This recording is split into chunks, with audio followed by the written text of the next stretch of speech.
آسمان اور زمین کس نے بنائے؟ کبھی سوچا ہے؟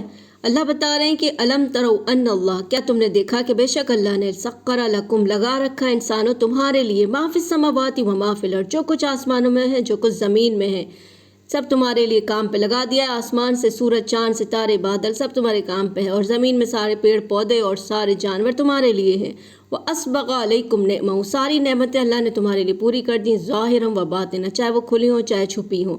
وَمِنَ النَّاسِ مَن يُجَادِلُ فِي اللَّهِ، اور انسانوں کا حال یہ ہے کہ اللہ کے بارے میں جھگڑا کرتا ہے بغیر علم، جبکہ اس کو کوئی نالج بھی نہیں، وَلَا هُدًى وَلَا كِتَابٍ مُنِيرٍ، نہ کوئی گائیڈنس ہے نہ کوئی اس کے پاس انلائٹڈ بک ہے۔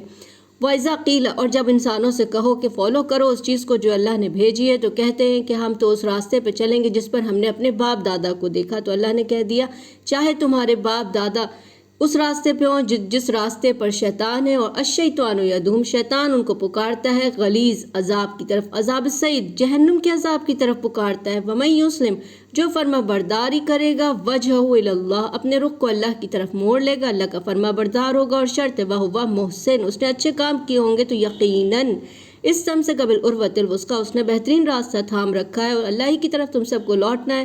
اور جس نے انکار کیا تو غم نہ کرو اس کے کفر کا، الینا مرجعہم، سب انسانوں کو ہماری طرف لوٹنا ہے، پھر ہم انہیں بتائیں گے جو وہ دنیا میں کرتے تھے، بے شک اللہ کو انسانوں کے دل کی ہر بات کی خبر ہے۔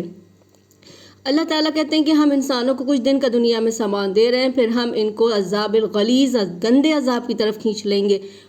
اگر ان سے پوچھو کس نے آسمان اور زمین بنائے تو ضرور کہیں گے اللہ نے بنائے۔ قل الحمدللہ، تو کہو اللہ کا شکر ہے، بل اکثرہم لا یعلمون، لیکن اکثر انسان جانتے ہی نہیں اس چیز کو۔